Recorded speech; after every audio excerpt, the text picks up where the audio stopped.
Hey y'all, Dennis here, Muddy Water Search and Recovery. We are going to do a quick preview of this coming Sunday night's live feed. This live feed, our team will be discussing gaining permission to access private property to do a search. We will be digging into the different mindsets, different thoughts, and what really goes on. Gaining permission to access private property to do a search for a missing loved one, it sounds really simple. The unfortunate truth is it isn't as simple as it sounds. Sunday night on our live feed, our team is going to discuss the different variables, the major challenges, the mindsets, the reasonings, the whys, and we want to look at three major points of view during this live feed. And those points of views are the property owner, the family members of the missing loved one, and then the searcher. Overall, the mindset and the view of the property owner is the most critical, as if the property owner was to deny access, then obviously that search would not be able to take place.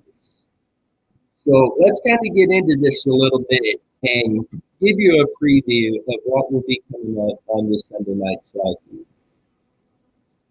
Imagine somebody knocking on your door, calling you on the telephone, or you receive a letter in the mail informing you that somebody has reason to believe a missing person is likely on your property, and they would like permission to access your property to do a search.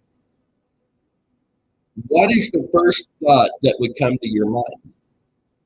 More importantly, are you going to let this person or this team that until this very moment you never knew they existed, are you going to allow them access to your property to do a search without knowing any of the main information of what is going on? Never mind the realization that, God forbid, there could be a body on your property that you never knew about. How would you react? If we were honest with ourselves, we would have to say that unless we were personally in that situation, we truly don't know the answer to that question. Now imagine, again, God forbid, you had to contact a property owner because you had reason to believe that your missing loved one was on their property and possibly deceased.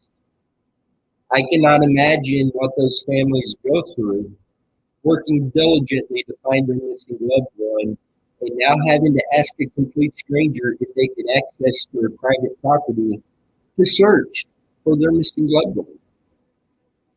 What if the property owner says yes, absolutely, please come on and do the search? What then?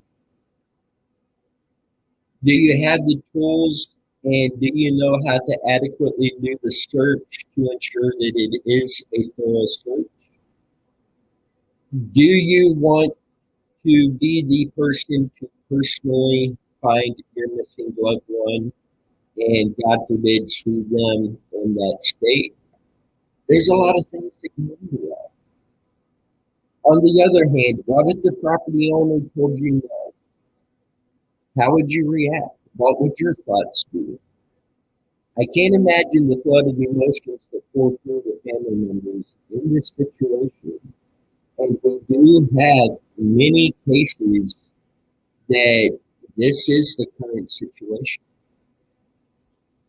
What causes property owners to give permission and allow a search to take place?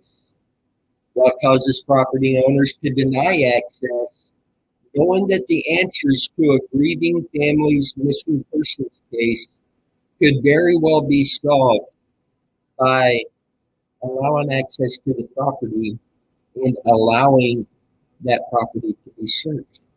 What thoughts, mindset, roles, decisions are made in this situation.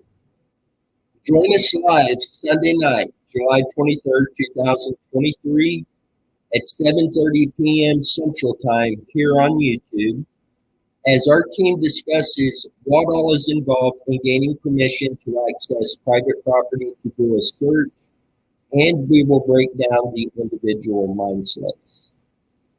We will also be releasing a poll, and we will go more into this poll on the live feed, but we would love everybody that has a moment to take the time to go onto the poll, answer a couple questions. That is going to help us better understand some things. And then in our following live feed, we will come back onto this topic and discuss the poll results. So, guys, with that, we look forward to having this discussion with you this Sunday night, 7:30 p.m. Central Time. Until then, you guys stay safe, and we will see you then.